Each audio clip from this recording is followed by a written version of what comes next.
좋아요와 댓글, 구독, 알림 설정까지 놓치지 마세요.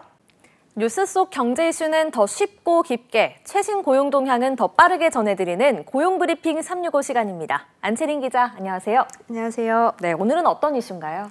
네, 건강과 학업, 자기관리로 아침을 여는 미라클 모닝부터 바쁜 일상에서도 오늘의 운동을 완료했다는 오운환까지 이렇게 건강이 자기관리의 완성으로 여겨지면서 웰빙은 가장 트렌디한 삶의 방식이 됐는데요. 네, 그렇죠. 요즘은 건강에 대한 관심이 매우 높아졌잖아요. 네, 그런데 건강한 삶에 대한 높은 관심과 달리 웰빙 지수, 그러니까 자신의 삶에 얼마나 만족하고 정신적으로 건강한가에 대한 문제에 있어서는 여전히 세계 최하위권이라는 설문조사 결과가 나왔습니다.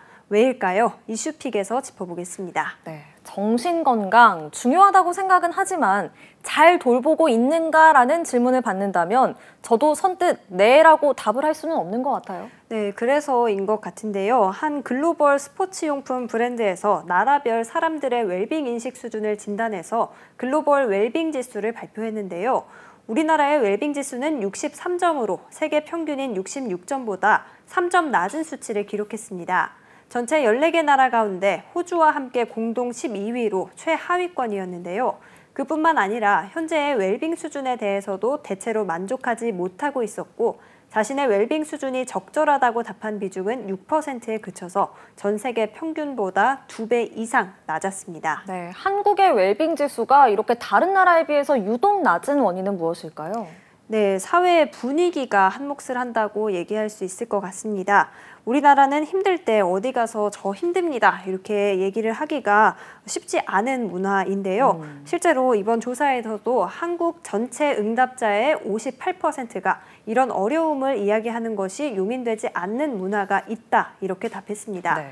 전 세계 평균보다 15% 더 높은 수준이었습니다. 네, 정말 힘들다고 해도 내색 안 하는 경우가 더 많은 것 같아요. 네, 자기 표현이 확실한 Z세대조차도 이런 정신건강에 대해서 말하는 것에 대해서는 똑같이 어려움을 겪고 있었습니다. 오히려 한국의 Z세대 응답자 2명 중 1명은 행복하지 않을 때도 행복한 척 해야 한다는 압박을 느낀다라고 답하기도 했습니다. 또 응답자의 60%는 괜찮은 척 하는 대신 실제로 어떻게 느끼는지 표현하고 싶다 이렇게 대답을 했습니다. 네, 이렇게 설문조사 내용을 살피다 보니까요. 괜찮지 않은데도 괜찮은 척 해야 한다 이런 어떤 압박을 느끼고 있다는 생각도 듭니다. 네, 맞습니다. 이런 압박을 느끼는 이유에 대해 물질적 성공을 지나치게 중시하는 사회적 분위기가 큰 영향을 미친다 이런 분석이 나왔습니다. 이런 부분은 다른 국가도 마찬가지였지만 평균 60% 정도인데 반해서 한국은 76%가 이런 영향이 더 크게 작용하는 것 같다고 대답을 하는 분위기였습니다. 예, 평균 60%인데 한국은 76%라고 하면은 차이가 상당히 큰 것 같은데요.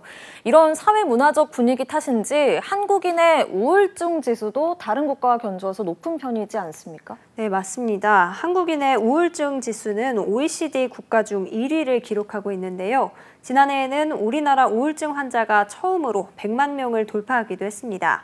국민건강보험공단 자료에 따르면 지난해 우울증으로 병원 진료를 받은 인원은 100만 744명이었습니다. 네, 병원 진료를 받은 인원이 이 정도라는 걸 봤을 때 우울 증세를 겪고 있음에도 병원을 찾지 않은 이들까지 생각한다면 더 많다는 얘기가 되겠네요. 네, 그렇죠. 과거보다 나아졌다고는 하지만 정신적인 문제에 대한 편견이 여전히 있고 전문 치료기관 이용률이 낮은 게 사실입니다. 오히려 상황이 악화하는 이유이기도 한데요. 5년 전인 2018년에는 우울증으로 진료를 받은 환자가 75만 명 수준이었습니다.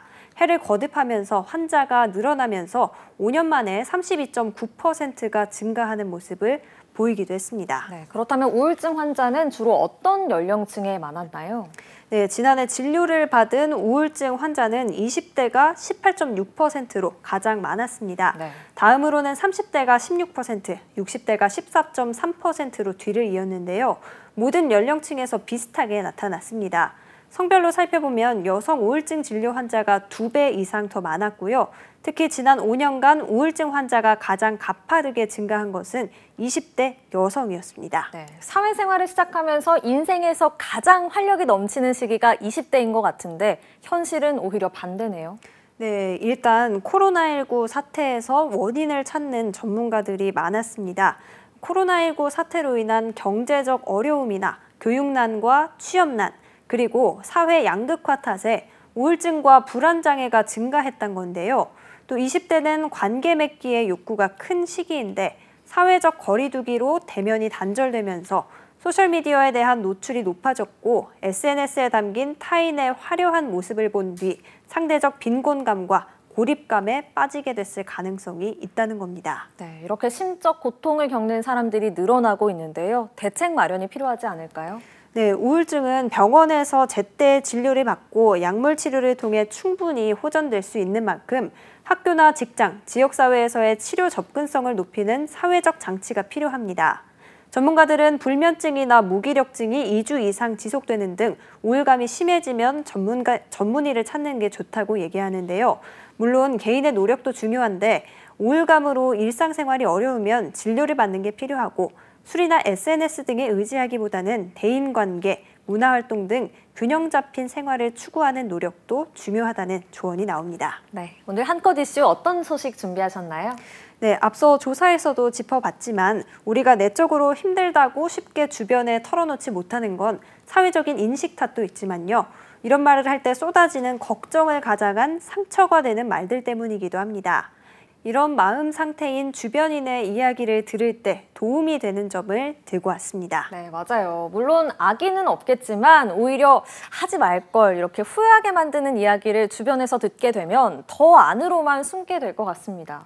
네, 주변에 우울증을 겪는 사람이 있다면 좋은 마음에서 충고나 조언하려 하는 마음이 앞서는 분들도 계실 겁니다. 네. 그러나 이럴 때는 오히려 독이 된다고 하는데요. 이런 마음이 들더라도 꾹 참으시는 게 좋고요. 또 힘든 마음을 털어놨을 때 나도 겪어봤어. 누구나 다 겪는 문제야. 이렇게 일반화하는 것도 별로 도움이 되지 않는다고 합니다. 무조건 다 잘 될 거야. 힘내. 이런 막연한 낙관론 역시 마찬가지입니다. 그냥 조건 없이 들어주는 것, 그것만으로도 큰 힘이 되니까요. 별다른 어떤 말을 해줘야 한다는 압박감은 내려놓으셔도 좋을 것 같습니다. 네. 날씨가 추워지거나 면역력이 약해지면 감기에 걸리듯이 어느새 우울증이라는 마음의 병도 우리에게 익숙한 질병이 되었는데요. 하루하루 숨가쁘게 바쁘게 살더라도 내 마음 들여다보는 일 꼭 필요하고요. 좀 더 이런 이야기를 하는 것에 열린 자세를 갖는 게 필요하지 않을까 싶습니다. 오늘도 안채린 기자와 함께했습니다. 고맙습니다. 지금까지 고용브리핑 365였습니다.